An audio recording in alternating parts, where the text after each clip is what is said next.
When Bruce Lee died in 1973, he left behind an unquestioned legacy in his films. But beyond his films, there is another legacy, in his martial art, Jeet Kune.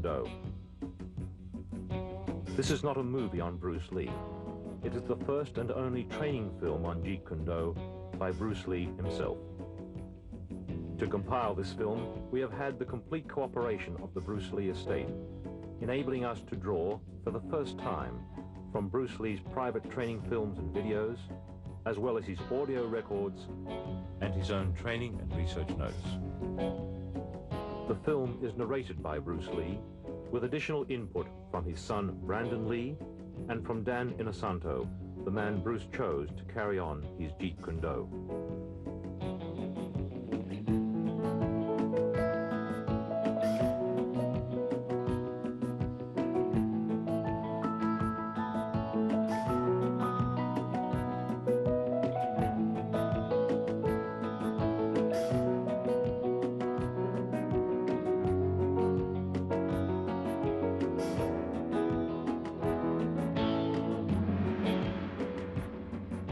My last name is Lee, Bruce Lee. I was born in San Francisco in 1940. My martial art is in Cantonese, Jeet Kune, the way of the intercepting fist. In case you have missed the recent news, Jeet Kune, of which I am the founder, has been elected and accepted into the Black Belt Hall of Fame in America. This marks the first time a recently developed form of martial art is nationally accepted. No, Jeet Kune is not thousands or even hundreds of years old. It started in around 1965 by a dedicated and intensified man called Bruce Lee. And my martial art is something that no serious martial artist can ignore. I met Bruce Lee in 1964 through Ed Parker, who was my Kempo karate instructor at that time. And it was the first year of the first international karate championships held in Long Beach. When Bruce arrived in the United States, he had the training in Wu-style Tai Chi, sometimes in Hong Kong they call it Unga. And he had the, of course, training in Western boxing. He had training in fencing from his brother. That's Epee, that goes from toe to head. He had training, obviously, in Wing Chun. And the other area was the training he had received in, they call it Buk Pai, or it's Tam Toi. He knew 12 sets in Tam Toi. And then believe he traded with a Choi Li Fat man. So those are the arts that Bruce brought into the United States. In the beginning, he used the Wing Chun as the base system, or the first system. But as time went on, he went away from that, started to extract different things from different systems and put it to his personal use. That's why we say absorb what is useful and reject what is useless for you. That's the concept. Okay? He says using no way as a way. In other words, it's not a Japanese way, it's not a Chinese way, it's not a Korean way, it's not an Okinawan way, it's not a Filipino way, it's not an Indonesian way. He's saying using no way as the way. You are the way. Okay? Then he's saying using no limitation as a limitation. That's the concept in Jeet Kune. That means I don't limit myself to a Filipino style or an Indonesian style or a Malaysian style. I use what is useful for me, because at certain times a certain art may be useful under a certain environment. Kung Fu is originated in China. It is the ancestor of karate and jiu-jitsu. It's more of a complete system, and it's more fluid. Kung Fu can be practiced alone or with a partner. Practicing alone, they involve form. Some imitate a crane, a monkey, a praying mantis. Martial art include all the combative arts like karate or Judo. karate, judo, Chinese kung fu or Chinese boxing, whatever you call it. All those. You see, like Aikido, Korean, I can go on and on and on. But it's a combative form of fighting. I mean, it's not, some of them became sport, but some of them are still not. I mean, they use, for instance, kicking to the groin, jabbing fingers at the eyes, and things like that. He mixed his trapping into grappling. He had 32 different sequences, as you could see in The Game of Death and the Way of the Dragon, those two films. He was getting into grappling, the face locks, the head locks. Originally, Bruce taught us various different trapping methods. For instance, if the punch was to come and we were to trap it, we would come back here and we would lock up. This would be the lock-up positions that we would use. To me, okay, to me, ultimately, martial art means honestly expressing yourself. Now, it is very difficult to do. I mean, it is easy for me to put on a show and be cocky, and be flooded with a cocky feeling and then feel like pretty cool and all that. Or I can make all kinds of phony things, you see what I mean, blinded by it. Or I can show you some really fancy movement. But to express oneself honestly, not lying to oneself, and to express myself honestly, that, my friend, is very hard to do.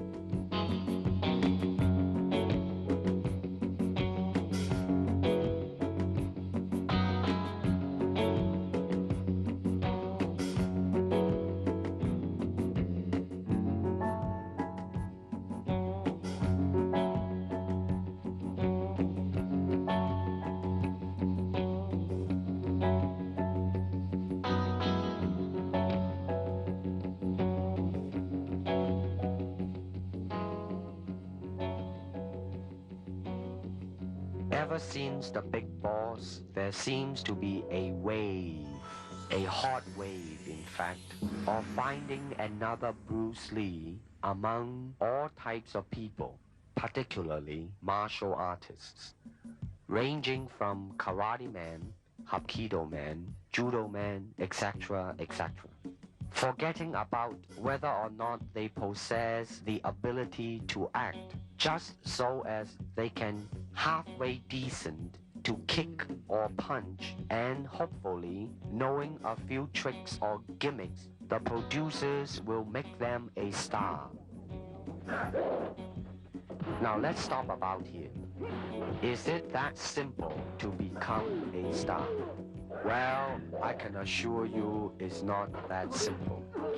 Also, I can tell you that as more Bruce Lee's films are shown, the audience will soon realize not only in acting ability, but in physical skill as well, they will see the difference. For example, in The Way of the Dragon, my skill is matched with an American champion, Chuck Norris, who happens to be a 7-time winner of both the All-American Open and World Karate Championship as well. Then there is Bob Wall, the 1970 heavyweight karate champion, plus Wang Yanjik, the 7th degree Hapkido expert, which some audience have seen him in the film called Hapkido. Of course, it is only movie making, people will say, but I'm sure that the audience are not so insensitive as to not be able to see and judge by themselves and compare these men's speed, power, rhythm, coordination, versatilities, etc., etc. I started training with my dad really as soon as I could walk. I mean, my dad was a really diligent trainer, and he always had people over at the house practicing. My dad had a circle of students that were close to him, and so they were friends of our family. And one of those men, Danny Inosanto, continued to be my teacher, so it's kind of a nice unbroken line. I have his books at home with all of his underlining and his notes in them, and it's fascinating to see where he drew his sources from, from what sources he drew. He's got books on Western fencing at home that he would use, on boxing. I remember he always used to say that you want to try and absorb what is useful, discard what is useless, and add what is essentially your own, and that was kind of his credo in creating Jeet Kune Do. When people ask me the question in interviews generally what my style is, I usually say, well, my father created the art of Jeet Kune Do while he was alive, and I have been trained in that. because it's simple to say that. However, I actually truly feel that it's a little bit too simple to say that, because Jeet Kune Do was my father's very personal expression of the martial arts. He intended it to kill a lot of sacred cows. So I always feel a little bit silly saying that I've practiced Jeet Kune Do, although I certainly have been trained in it. Yeah. It would be more accurate to say that I practice my own interpretation of Jeet Kune Do, just as, frankly, everyone who practices Jeet Kune Do does, because that's what it was intended to be. Danny, my Sifu, always talks about teaching Jeet Kune Do concepts. In other words, teaching someone the concepts, a certain way of thinking behind the martial arts, as opposed to teaching them techniques. To me, that kind of illustrates the difference between giving someone a fish and teaching them how to fish. You know that old story, right? You can teach someone a certain block, and then they have that block. Or you can teach someone the concept that lies behind such a block, and then you have given them an entire area of thinking that they can grow and evolve in themselves. They can say, I see, so if that's the concept, then you could probably also do this, right? Yeah. And that's, I think, a lot of what lies behind Jeet Kune Do, and that is then dedicated to creating a really creative, free-form martial artist.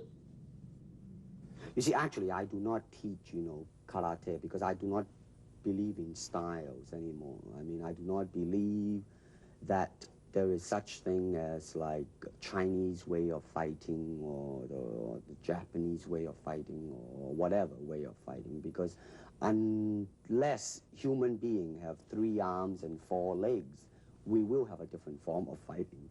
But basically, we have only 2 hands and 2 feet. Unless we have other group of beings on Earth that are structurally different from us, then there might be a different style of fighting. Now, why is that? Because we have 2 hands and 2 legs now. The important thing is, how can we use it to the maximum? In terms of path, well, straight line, curved line, round lines, they might be slow, but depending on the circumstances, sometimes that might not be slow. And in terms of legs, you can kick up straight, same thing, right? Now, and after all that, then you ask yourself, how can you honestly express yourself at that moment? And being yourself, when you punch, you really want to punch. Not you want to punch because trying to avoid not getting hit, but to really be in with it and express yourself. Now that is to me the most important thing, and that is, how can I, in the process of learning how to use my body, to understand myself? Now, the unfortunate thing is, now there's boxing, which uses hands, judo, which is throwing. Now, I'm not putting them down, mind you, but I'm saying one thing that is a bad thing, and that is, because of style, people are separated. They are not united together, because styles became law, man. But the original founder of the style started out with hypotheses. But now it has become the gospel truth. And people that go into it, man, became the product of that. It doesn't matter how you are, who you are, how you are structured, how you are built, how you are made. It doesn't matter. You just go in there and be that product. And that, to me, is not right. So styles tends to not only separate men, because they have their own doctrines, and then the doctrine became the gospel truth, that you cannot change, But if you do not have styles, if you just say, well, here I am, as a human being, how can I express myself totally and completely? Now, that way, you won't create a style, because style is a crystallization, I mean, that way, it's a process of continuing growth. First, we use the feet. And then we use the elbow. In fighting, there is a finger jab, there is a punch, there is the back fist, and the thigh kick. It depends on where you hit and what weapon you will be using. I can use my longest weapon, my thigh kick, against the nearest target, your kneecap. This can be compared to your left jab in boxing, except it's much more damaging. You name it, man. We use it all. You have to, you see, because, I mean, that is the expression of the human body. I mean, everything. I mean, you know, not just the hand.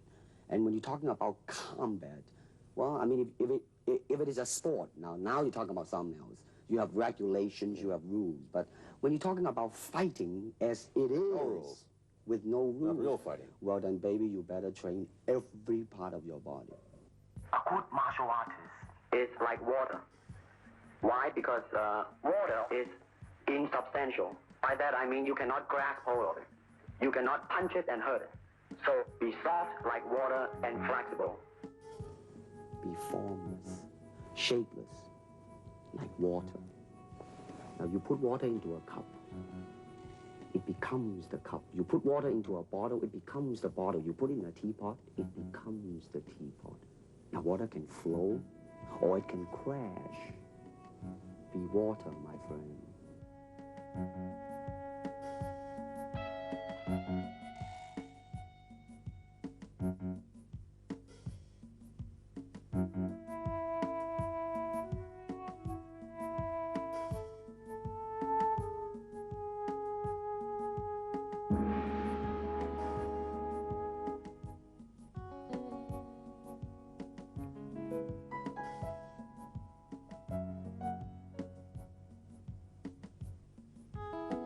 How can I maintain lightning speed without sacrificing tremendous punching power? I believe I found the cause of my ignorance. You'll see a Jeet Kune Do punch is very scientific and practical, especially in street situations. Okay, I'm going to start off with the basics. Normally we were taught in the right lead, but I like to go with the left and right lead, so I'm going to demonstrate in the right lead, okay? Now when the punch comes, you parry it across like this, and as you do so, you strike, okay? Slow motion, 1, see? 2. You can do it together, or you can do it separate. You could catch and then go, or parry and then go, or do it together. When you do it together, you're going to hit it. I'm going to give you the side view over here. Slow motion, 1. That's slipping on the outside, slipping on the outside. We do a lot of drills. As I said, we incorporate from many different systems. Okay, so the first basic is to slip and hit. Again, a slow motion, slip and hit, okay? Slip and hit, slip and hit. Now, as they punch, I'm going to slip inside and hit. Slow motion, slip, inside and hit, slip, inside and hit. Now you can do it together, or you can parry slightly ahead of your cross that comes this way, or you slip and hit on the opposite side like that. Okay? Okay, that's your basics. Okay. Let me illustrate this so. As the focus level comes out from your trainer, I want you to slip, cross, hook, cross. Slow again. Parry, cross, hook, cross. These are the basic drills that we were taught to follow up. But they can be found in Western boxing. They can be found in Filipino boxing.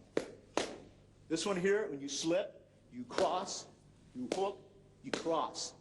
However, you can slip first, then hook, then cross, then hook. Again, slip, hook, cross, hook. We can also, when they jab, parry this hand, cross it here.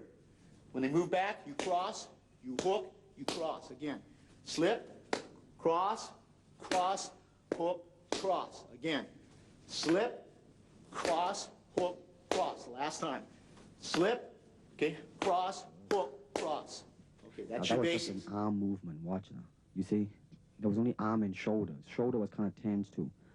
No, definitely it's a tense deal. Later on you will, you know, check the different. Now the feet was involved a little bit just now. It was fine. Shoulders too tight. Notice that in the beginning when I say that you just involve only arm and shoulder. Now, your hand, the last time when I saw you was very, very good and fast. Now let's see if this can do. Now that, let me see another one. You got to involve your feet a little bit more. You see? Hand and feet. Got a hand and feet. Go pretty good. Now watch, I think that when I attack you in a reactionary type of a thing that tightening on the shoulder, now watch now, you. Now, watch when I try to attack you. I think when you react to it, you know, then you just do not tense yourself too much, you know. You just then react and just boom, go into it.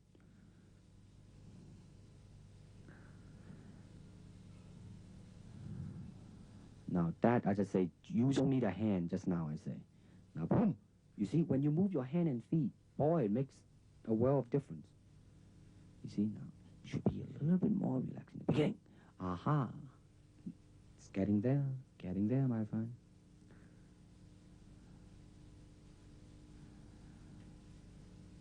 What's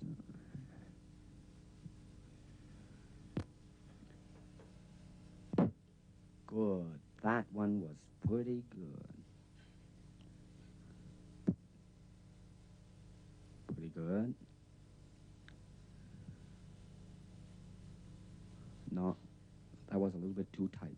Now watch this one. Good. Now that could be used in film. Here we go. Okay, let's say that this person is standing here.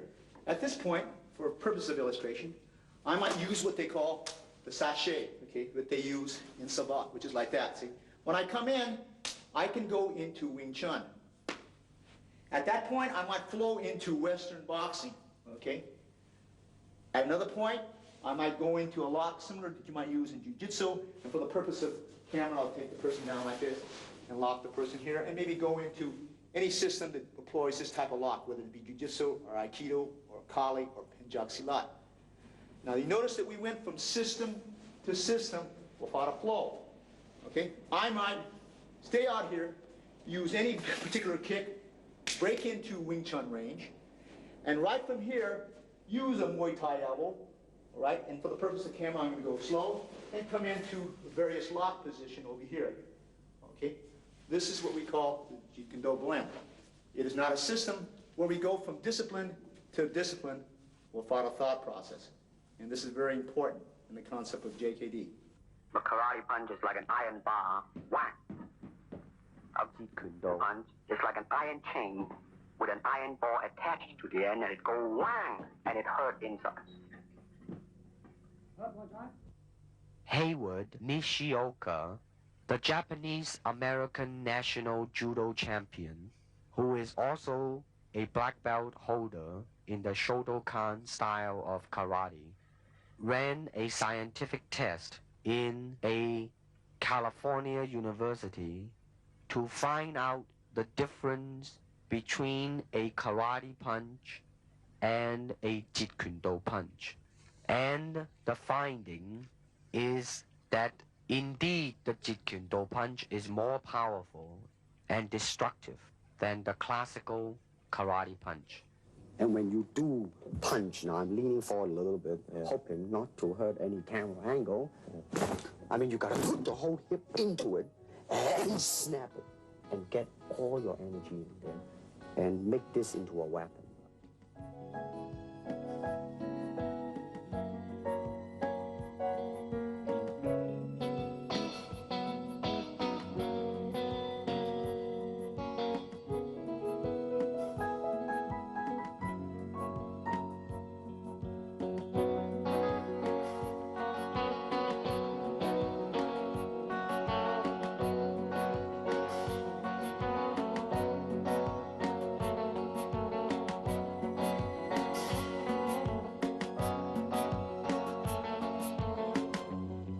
To reach me, you must move to me. Your attack offers me an opportunity to intercept you. Don't charge him blindly. In combat, distance is a continually shifting relationship, depending on the speed, agility, and control of both fighters. It is a constant, rapid shifting of ground, seeking the slightest closing, which will greatly increase the chances of hitting the opponent. Okay, so I'm going to start off first with the footwork system, because this is the mobility system or the transportation system or the system of delivery, okay? Traditionally, when he started off in 1964 when he taught me, we raised the left heel up. This thing is pointed in, and this is what he referred to as the Bai Zhong stance. like this, okay? So I'm going to start off first with the basic footwork. This is the step and slide shuffle, step and slide back. Okay, so this is the first two. Advance, retreat, move to the right, and move to the left. In the beginning of those earlier years in 1964, they always went with the right lead. But as time went on, we decided to go both left and right lead. So we again practiced our footwork with advance, retreat, move to the left, move to the right. Then we advance and retreat in one motion, and we retreat and advance. Double advance, double retreat, double left, and double right. This should be also done on the right lead as I'm doing here very slowly, okay, and switching over as so, okay. The basic footwork in which we use, okay. This method here, he taught us also, is slide and step. And slide and step advance. So you slide the step, then you take a step out. Slide, and then step, slide and step, slide and step. And left lead, it will look something like this. Slide and step back, slide and step back. Then you have something that looks like your step and slide shuffle, but it's not. That's what they call a push shuffle. You push off, and you push back. Rather than take a step here and slide, you push, and you push back. This is what we refer to as the push shuffle on the right lead. Then you learn it on the left lead. Push shuffle, push shuffle, push shuffle, push shuffle. Okay, after that he taught us the circle. The circle we learned the quarter turn, which means I'm going to turn as if your opponent is here, we move. As if your opponent turns that way, you move, okay? Turns this way, we move. Turns this way, we move. Now your opponent's circling this way, so we move. So we learn to circle around like this. He circles this way, we move. Circles this way, we move. We do this again in the right lead also. Okay, so the man is circling this way, we move. Circles this way, we move. Circles this way, we move. Circles this way, we move. Circles this way, he moves. Then we reverse it. This way, your opponent's moving, so you just move laterally, move around, moving around, okay? All right, this is your transport system that we use, or what they call delivery system. This is on combination kicking. Now you will notice a difference. In the beginning, you tend to over-chasing yourself. In other words, you're covering too much distance. Therefore, when you kick, then your center of gravity is moving forward too much, and the form in kicking is greatly affected. Now, the reason you're going back because your body was leaning too much back. Now that's what is called a commitment kick. I mean, when you try to go through something, when you're trying to really kick to hurt, then you would lean back, but you won't do it in a combination kicking. Boom. No, you see, you are rushing yourself there. I mean, you should really, in the beginning, just take your time and just go boom, and boom, and now. You see, you're still, it's not so much on the physical, mentally you are chasing yourself out, Now, watch this now. In slow motion, bum and bum. But you see, the body line is always there instead of overreaching, you know what I mean? You kind of rest back. But as you progress on, though, here we go. 1 and 2, just easily, you know what I mean? Here we go. And 1, that's good. 2, and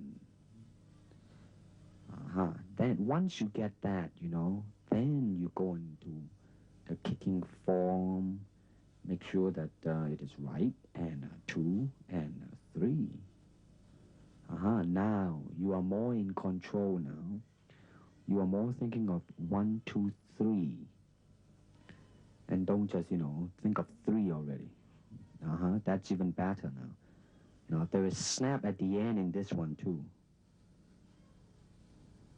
The other one, you are just, doing a form and a boom and a boom and a boom. You see, all you need to do is just really snap the leg and just step and slide into it. Boom and a boom and a boom. That's right. Good. Now you're not over chasing yourself. Now you are pacing yourself right. Here we go. 1 and 2 and 3. Good.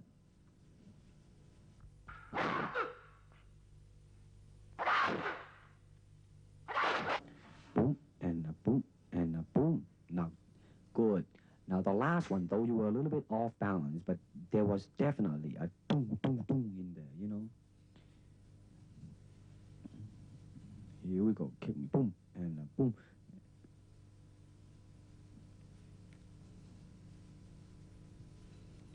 Here you go, boom, boom. You gotta bring the leg back quick, you see. You let it dangle out there too long. Bring it back. You gotta bring it back. You gotta bring it back. And go boom, and boom. You see now, you see how you just boom, and then you lay it out there, but without bringing it back as soon as you can. Now watch this again now. Boom, boom, boom. You know, you should go boom, go back, boom, go back. You know what I mean? Really. The fighting measure is the distance the fighter keeps in relation to his opponent. It is such that he cannot be hit unless his opponent lunges fully at him.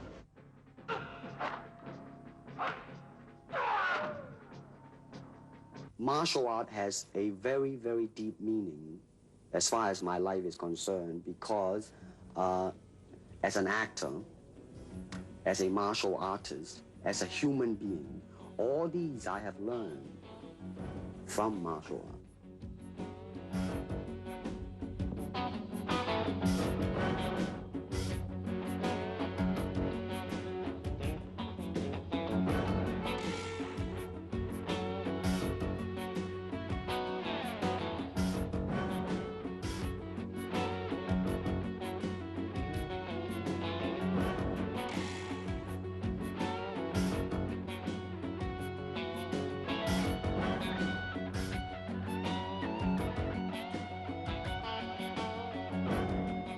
If you wish to train punching, then punch.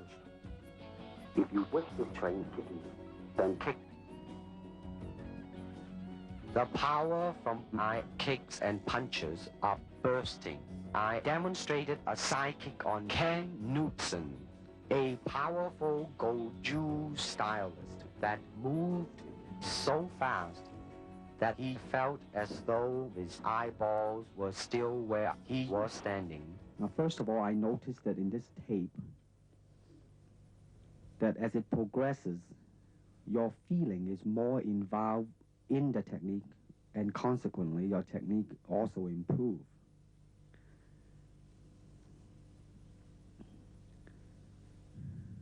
Now, the foot at the ending position in impact is kind of dangling a little bit.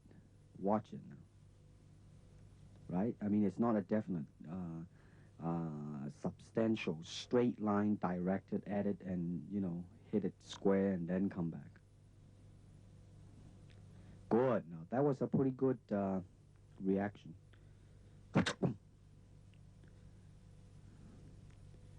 Good. You're pretty loose here. I see your hands dangling loose. And here we go.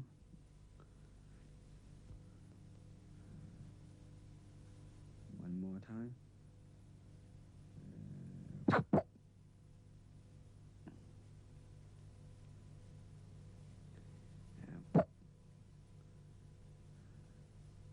Pretty good. Now, that was really quick too, you know. Did you notice that? See, the thing to watch out really is the initial, a little bit yawning there. The thing to watch out is you have to, the initial part has to be fast. But also that when you finish the technique, you gotta bring it back fast too. So in other words, you gotta be fast from beginning to end.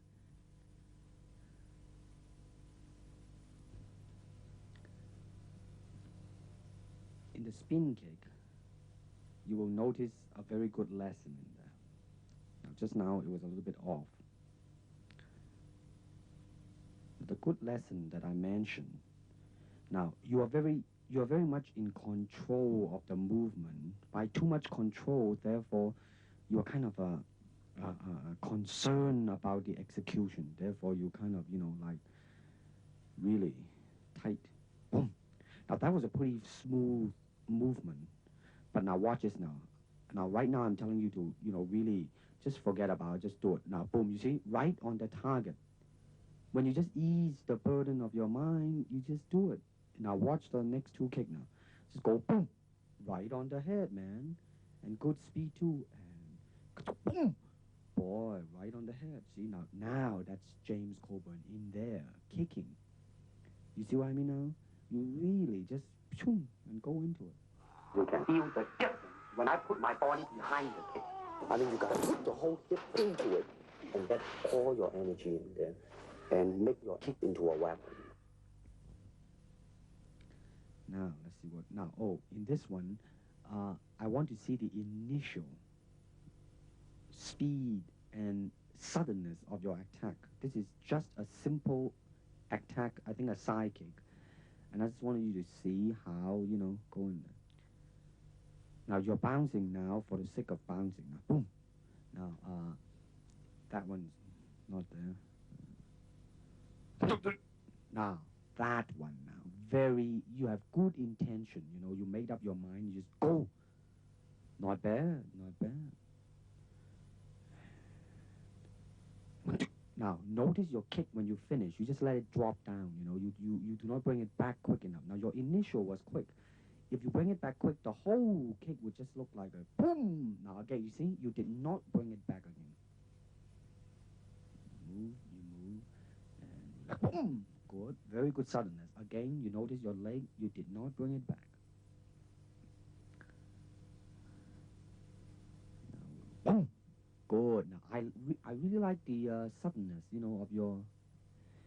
Maybe just a little step there, but it's... Listen, man, it passed. Boom. Now, you see, you're moving your leg, but your shoulder is a little bit... Now, that was pretty good. Your shoulder may be a little bit tense. The upper body and the lower body has to be united. Now, you see now, I don't think we mentioned this because your leg was... You see, you let it stay and then back. Now, see, definitely, your initial move has, really improved. Really improved. Relax and move and... 1, 2, 3. Now, that was good. That was good.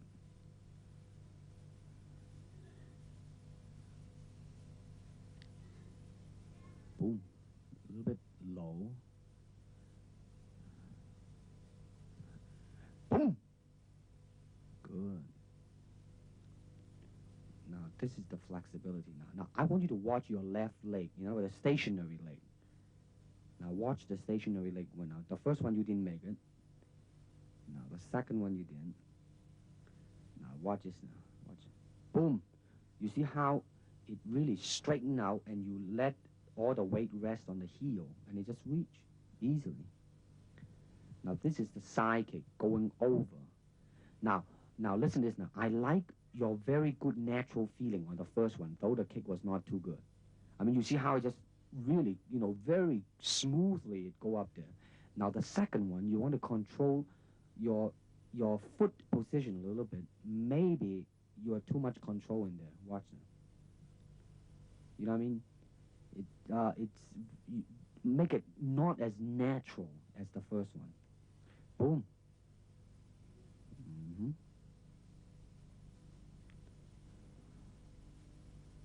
You see now, when you do it right, man, when it touches, your left leg is all stretched out, and it's just an easy type of a thing.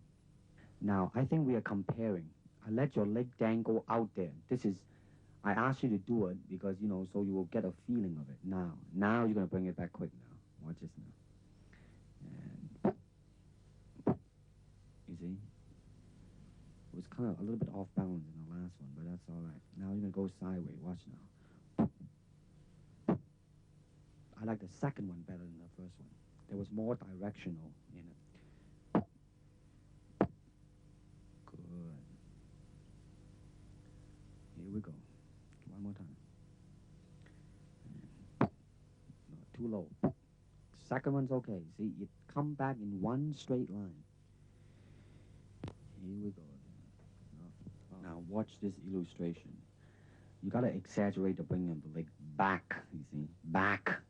Okay, watch it again now. You see, exaggerate the pulling of the leg back. Make it look much more faster and more forceful. Watch this now. I like the naturalness of your kick. Watch this now. You see, at the end, there was really the feeling there, you know?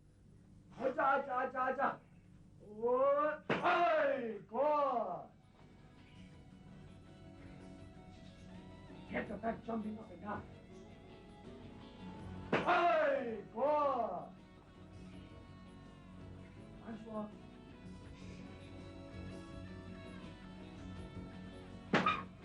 Oh.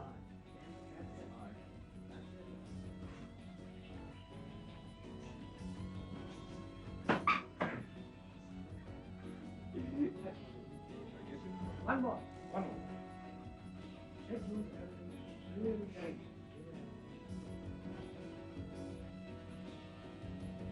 You want to. I see your happy.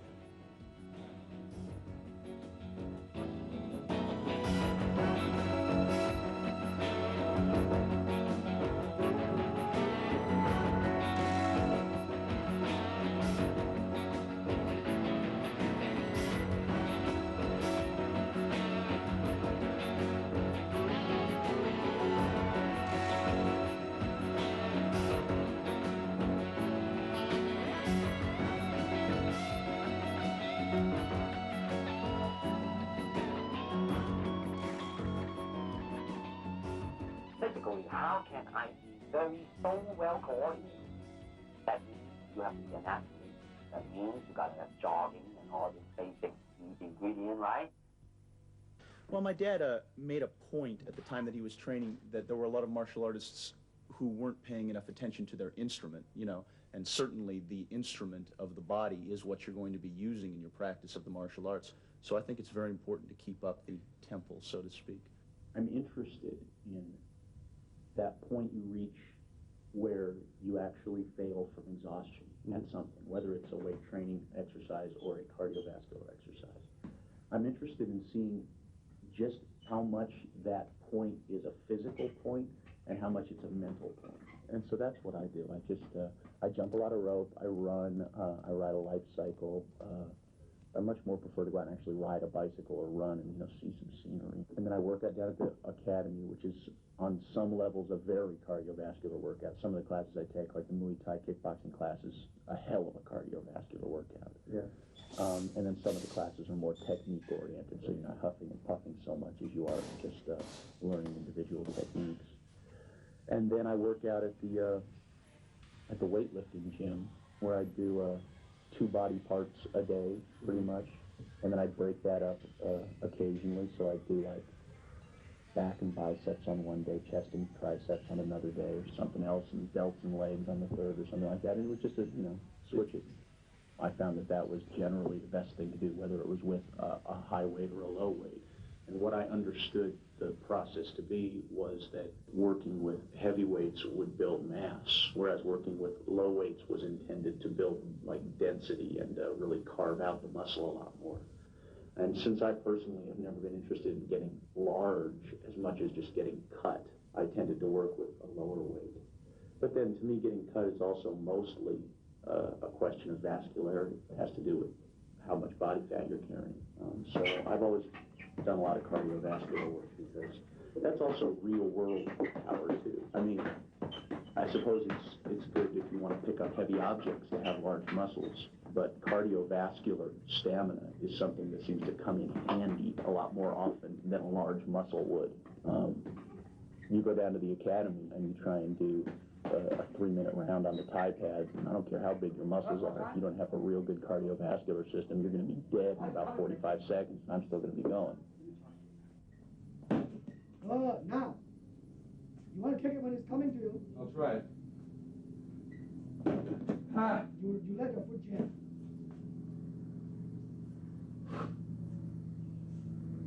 Drive the sucker. You're pushing. Okay, now, Jim, go and kick a bean back and give me the thrust the sucker in Kingdom Come.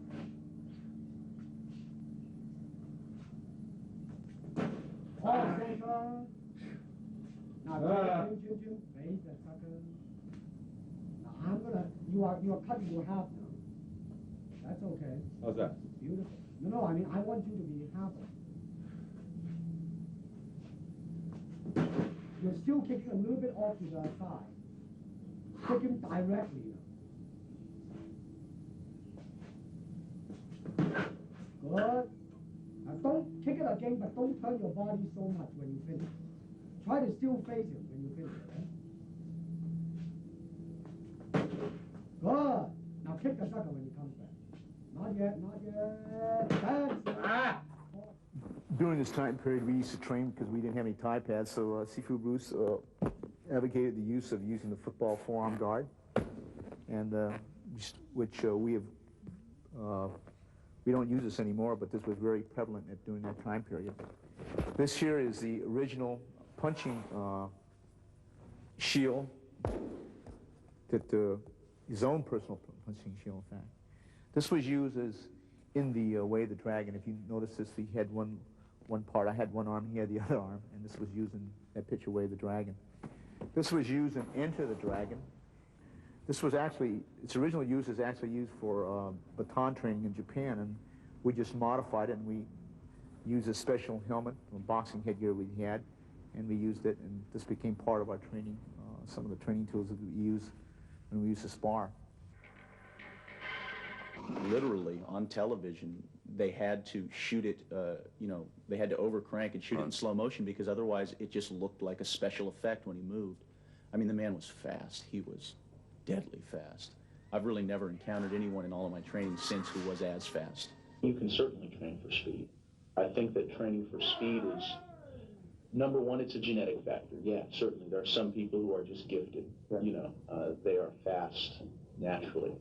But I think training for speed, on the whole, is a question of muscle memory.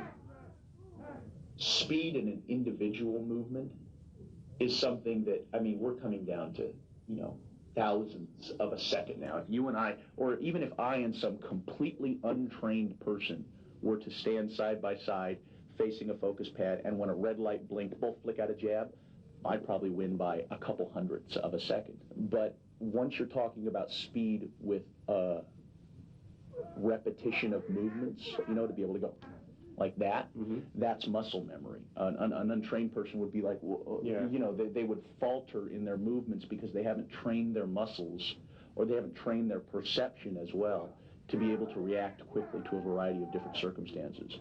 Martial art is a combative form of the art of expressing the human body. You have to train yourself into it. I mean, you better train every part of your body, keeping the continuity going, bending, stretching, everything. You just keep it moving. See, the idea is running water never grows stale. So you gotta just keep on flowing.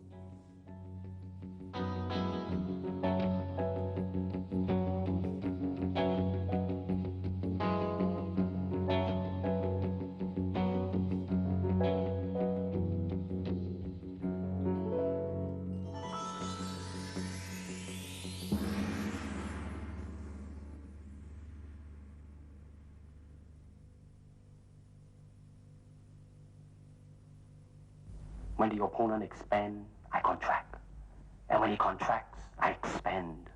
And when there is an opportunity, I do not hit. It hits all by itself.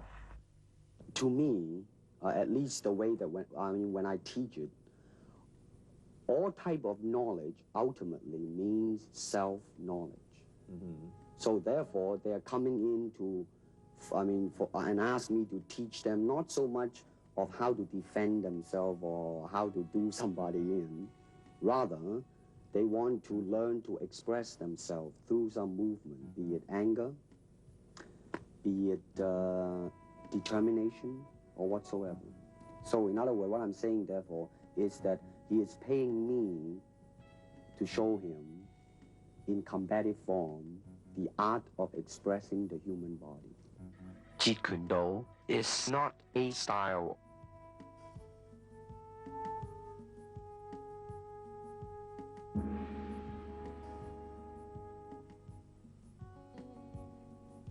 I cannot teach you, only help you to explore yourself, nothing more. Here it is, natural instinct, and here is control. You are to combine the two in harmony. Not, if you have one to the extreme, you will be very unscientific. If you have another to the extreme, you become all of a sudden a mechanical man. Now, James Coburn is a peace-loving man. I mean, he's really, really nice. I mean, super mellow and all that. I mean, you know, I mean, now he appreciates the philosophical part of it. Therefore, his understanding of it is deeper than Steve. The martial arts, which are an integral part of my life, come entirely from my father. But the martial arts, I'm completely beholden to my dad for. I mean, he started me in the martial arts when I could walk. He trained me my entire life until he passed away. And then even when I continued my training, it was with one of his students. You know what I want to think of myself? As a human being. Because, I mean, I don't want to sound like, you know, as Confucius say, but under the sky, under the heaven, man, there is but one family. It just so happened, man, that people are different. A good martial artist does not become tense, but ready. Not thinking yet, not dreaming. Ready for whatever may come. When you move down the road towards the mastery of the martial arts, and you are constantly moving down that road, you end up coming up against these barriers inside yourself that will attempt to stop you from continuing to pursue the mastery of the martial arts. And these barriers are such things as when you come up against your own limitations, when you come up against the limitations of your will, your ability, your natural ability, your courage, how you deal with success and failure as well, for that matter. And as you overcome each one of these barriers, you end up learning something about yourself. And sometimes the things you learn about yourself can, to the individual, seem to convey a certain spiritual sense along with them. I don't believe in systems, nor in methods. And without system, without method, what's to teach? I found the cause of my ignorance.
was the first year of the first international karate championships held in Long Beach, and my job was to make sure that Bruce Lee, Ed Parker gave me a certain amount of money to make sure he ate properly and make sure he got back to the hotel room, sort of like his host. And I met him then and grew to really like his personality, and we became very close friends. When Bruce arrived in the United States, he had the training in Wu-style Tai Chi, sometimes in Hong Kong they call it Unga, and he had the, of course, training in Western boxing. He had training in fencing from his brother, that's epee, that goes from toe to head. He had training, obviously, in Wing Chun, and the other area was the training he had received in, they call it Buk Pai, or it's Tam Toi. He knew 12 sets in Tam Toi. And then believe he traded with a Choi Li Fat man. So those were the arts that Bruce brought into the United States. What Bruce did, as a relay to me, that he could never learn from the top man, because in those days, Kung Fu practitioners were quite prejudiced, and they didn't usually share the knowledge with other people from other styles. So what Bruce did, he knew that, so what he did would go to the second or the third or fourth man in the system and say, well, look at how would you like to learn Wing Chun? And I'll trade you my Wing Chun knowledge for your praying mantis. Let's say it's Northern praying mantis. And that's what he did, because he knew that the head instructor wouldn't teach him. So he did that in Southern mantis. Southern mantis, I believe he trained straight with the man. But a lot of the styles that he trained in Chinese Kung Fu, the way he picked it up, he would exchange the knowledge in Wing Chun for different styles. And of course it was between him and the person he traded with. So he usually picked the second or third or fourth or fifth man within the hierarchy or of the top five in each Kung Fu system. And then as he approached that, he worked obviously with a lot of Western boxers. A lot of his students were sort of street type fighters. He worked with various different wrestlers and judo man and jiu-jitsu man, and slowly went away from the traditional or the classical way of training in Kung Fu. And he sort of changed the methods. In other words, he did away with the classical traditional ways of forms. But I think he still kept the forms, but he separated between what was the forms and what was the way he wanted to train for martial art. He referred to the forms as martial art gymnastics.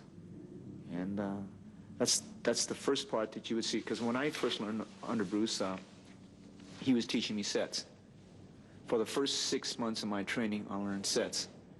And I was learning a set in Northern Mantis, and the first set in Wing Chun, and a little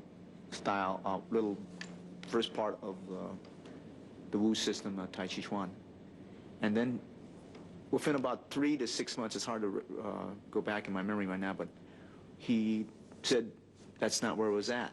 And he just completely stopped teaching me that, and went into this, what I call his way of thinking, his way of training. Instead of doing, like in other words, the Wing Chun dummy, for an example, and I think Bruce only knew from 1 to 60, I believe, and he wanted to learn the rest of the Wing Chun dummy, and at that time he did not know, and I think he went back to Hong Kong and tried to learn it, but somehow reason he could not. So he felt that the first 1 to 60 was the very important. Instead of training from 1 to 60, he would take a portion of that 1 to 60 and train that thing over and over and over and over again. That's the way he taught. And then he came to a point where he started to not even follow the prescribed method on the Wing Chun dummy. He just started to freelance it. And that's what he did with the forms. He just took a section of the form and shadow box it, pretty much like a Muay Thai fighter would do. He would shadow box the movements, right? Or like a Western boxer would shadow box. And he would take it out of the form, analyze it, investigate it, and say, no, that's not the way you would actually do it in combat. I'll change it a little bit. And probably, I'm safe to say, he was probably very much criticized during that time period. Absorb what his useful concept is just something that he felt that every individual was different. Therefore, he couldn't really follow his instructor per se. So realizing that you couldn't follow his instructor, he had to find out what worked for him. But of course you have a base system. And so his interpretation is that you could, say, unite Wing Chun and flow right into Jiu-Jitsu, and go from Jiu-Jitsu into Western boxing, and Western boxing out to Savate or out to Muay Thai, and go back and in and out of various disciplines. This was his idea, and he seemed to, as people said at that time, get away with it. But a traditionalist might frown on that, because that's not the accepted way. There are some people that, when you study with them, whatever the style is, they want you to say strictly Chole Fat, or let's say Chole Fat, for instance. Okay, but his concept was that you didn't have to. You could flow from Chole Fat into Wing Chun if you knew how to do it. You can flow from Chole Fat into Western boxing hands. From Western boxing hands, you can flow into Jiu-Jitsu.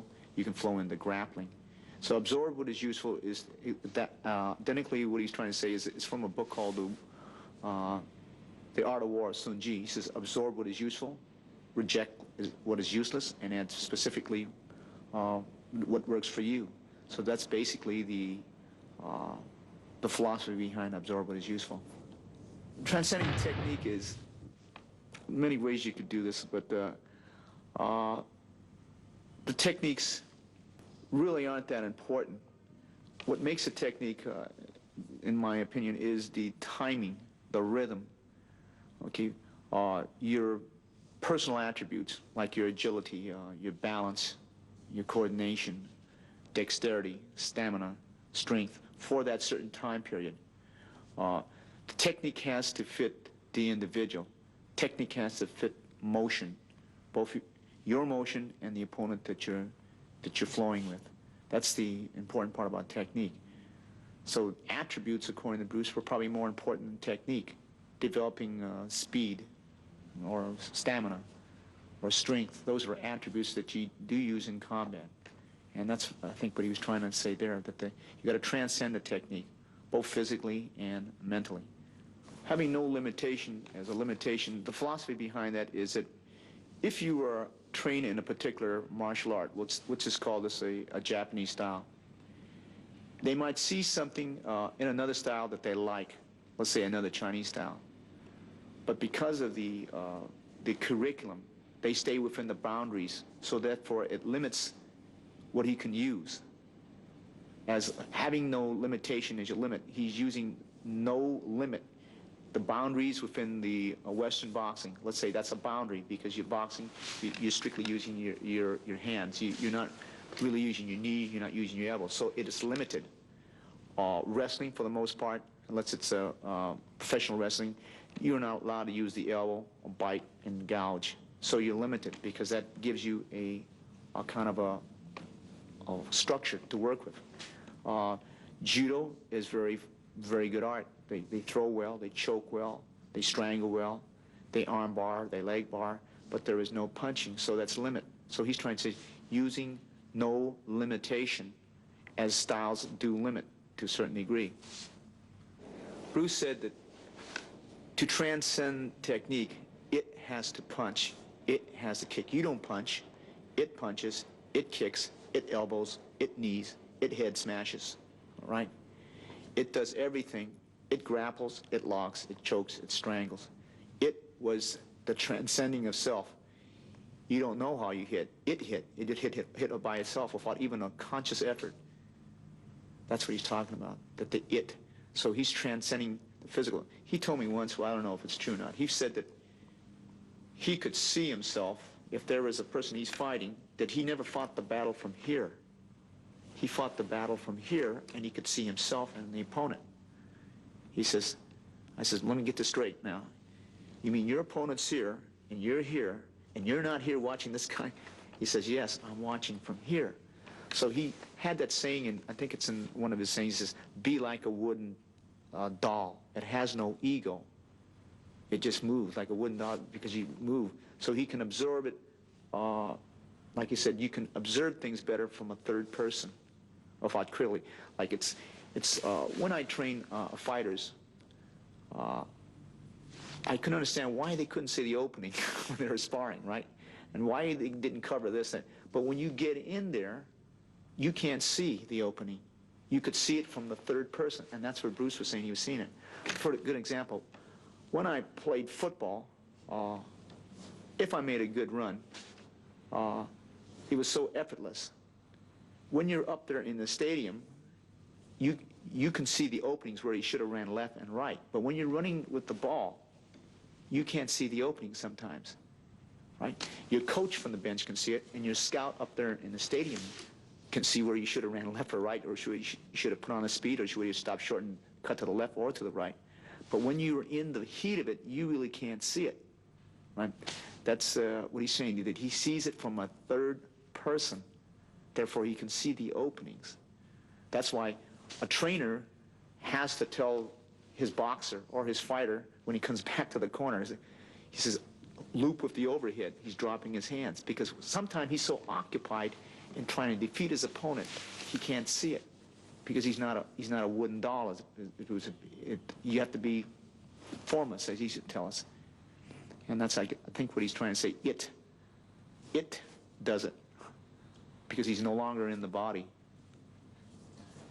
What Jun Fan was basically, I think its base system was probably Wing Chun, and thrown in with ideas that he picked from Savate, Muay Thai, as he saw it, as he observed, thrown in with various different Kung Fu systems and Western boxing, with Jiu-Jitsu and different things he had learned from different grappling arts from China. And that's the basis of Jun Fan. The liberation of Jun Fan, we get into now what we call Jeet Kune Do. For an example, to expand on what Jeet Kune Do is, Jeet Kune Do is a very personal thing. Therefore, it is not really a product.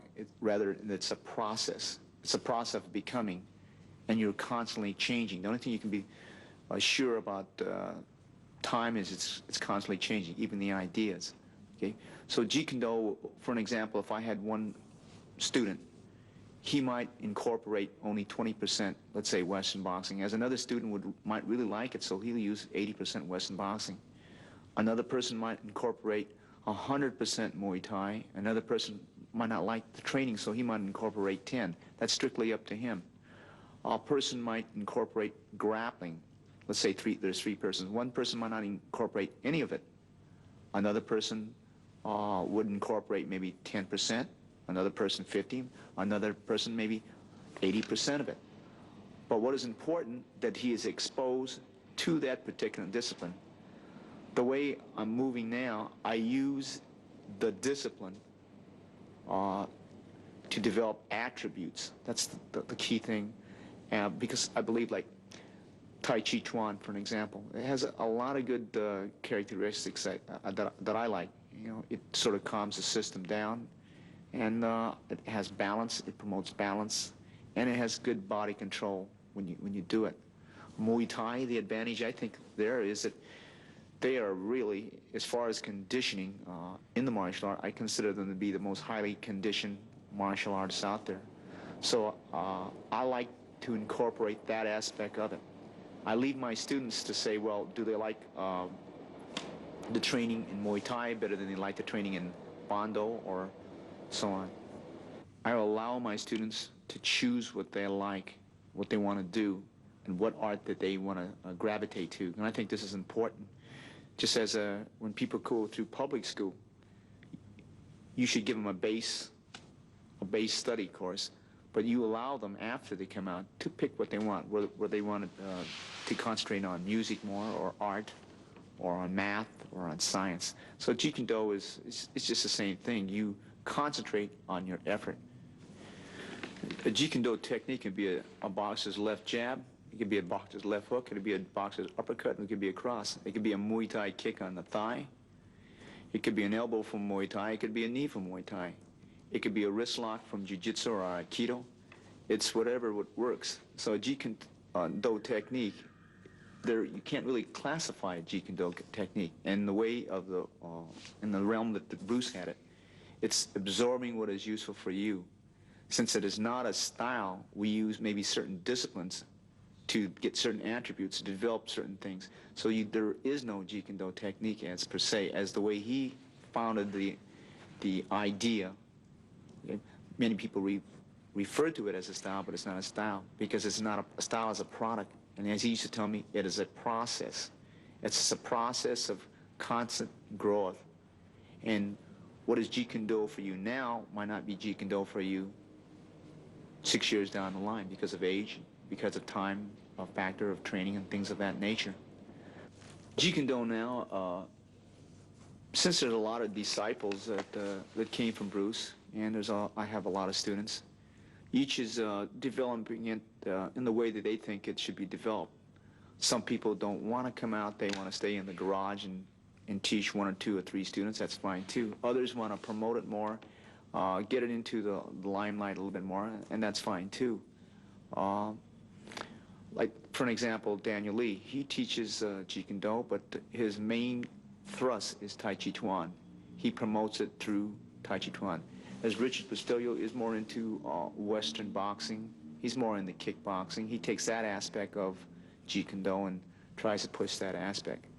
Larry Hartzell is more into what we call Filipino Dumog, which is grappling, or Layog, which is another form of Filipino grappling, and mixing it in with little Chinese Chin-Au here and there, and Western wrestling, and some things from Jiu-Jitsu and some things from Aikido that he's integrated for himself. So Jeet Kune Do, the only worry that I have is that some of these people might lead their disciples down one particular path and say, this is Jeet Kune Do, and my Jeet Kune Do is the way Bruce would have had it. Then my person might say, no, it's in the kickboxing, and it's in the Thai boxing, and it's in the wrestling. This is the way Bruce would have had it, okay? That's the only danger that I see.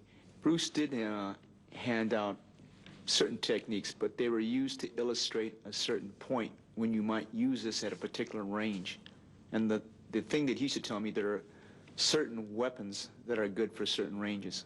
Like a grenade, you wouldn't use it 5 feet away from you. You might use a dagger. A staff, you might use it for a little bit shorter distance. A grenade would be good maybe if there's a machine gun nest out there 50 yards, and that would be the time to use it. There are certain techniques that are good for certain circumstances. Once a man crashes in and he's in grappling range, you should use it. So there are some people who don't believe in the grappling range, but if you look at any professional boxing match or kickboxing match, within 2 to 3 kicks or 3 or 5 punches, they're already in clinching range. So you should have a grappling art. You can't afford not to learn it. Okay? Some people say, well, I'll finish it all in kicking range. I'll finish it all. So I guess what I'm trying to say is that every system or discipline has its time and place. For an example, Bruce used to ask me, he said, Dan, what's the best way of travel? I says, 747, jet, United Airlines. Possibly. He says, well, if you're going across the street, the jet wouldn't be very much of use, would it? If you wanted to go 2 or 3 blocks, maybe a bicycle might be better than a car. And if you're in the jungles of Amazon, he says, the Porsche that McQueen drives isn't any good because he can't use it under that environment.